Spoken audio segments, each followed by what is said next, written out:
Let's bring in Plexo Capital founding managing partner and CNBC contributor, Toney. Lo. Thanks for having me. Great to have you here. Which is it? I love the old school references because I've got enough gray hair like we talked about to actually have been there. I had hair before the dot-com bust. It's a little known fact. I cut all mine off in anticipation. I think what we're going to see is a little bit of both because there's elements of both, right? So we had the vendor finance equipment purchasing that happened during the dot-com bust. And unfortunately, that fiber stayed dark for a long period of time, and it went past WorldCom's ability to be able to benefit from it. So, Verizon, Level 3, they picked that up for pennies on the dollar because ultimately that demand did come, and that became the core part of the infrastructure. So let's look at Amazon.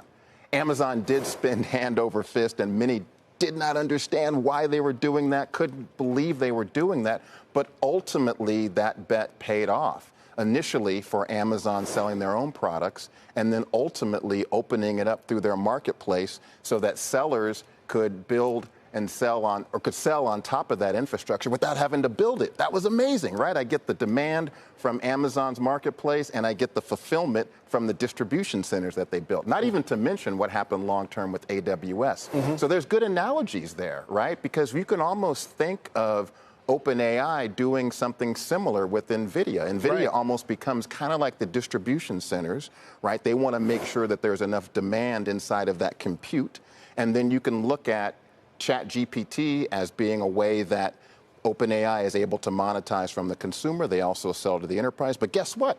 They also have the same analogy back to eBay with people that are building applications that use the OpenAI infrastructure, both the compute from NVIDIA as well as the access to the APIs to power their own applications without having to build that out. So I think about also on a smaller scale, Apple. If you look at the amount that they spent on equipment rollout to build iPhones, it was huge, and it was unprecedented at the time, but the iPhone also turned out to be an unprecedented hit from a single company as far as what people are willing to spend on smartphones. So how much of this depends on the size and sustainability of the company that's making the bet on AI here? Are the hyperscalers differently positioned from companies like a CoreWeave or other smaller companies that are saying, hey, we're beneficiaries of this?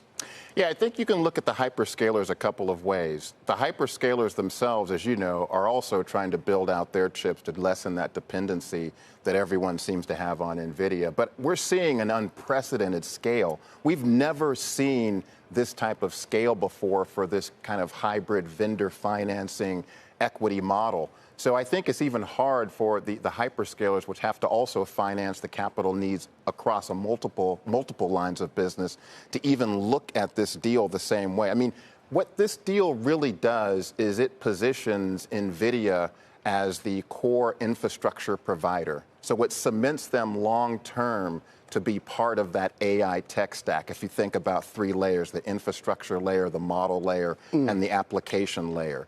So whether or not, going back to the comparison of the dot-com days, NVIDIA will have the benefit of being able to wait for that dark fiber to light up, the compute to light up. Right. That said, I believe the demand is already there.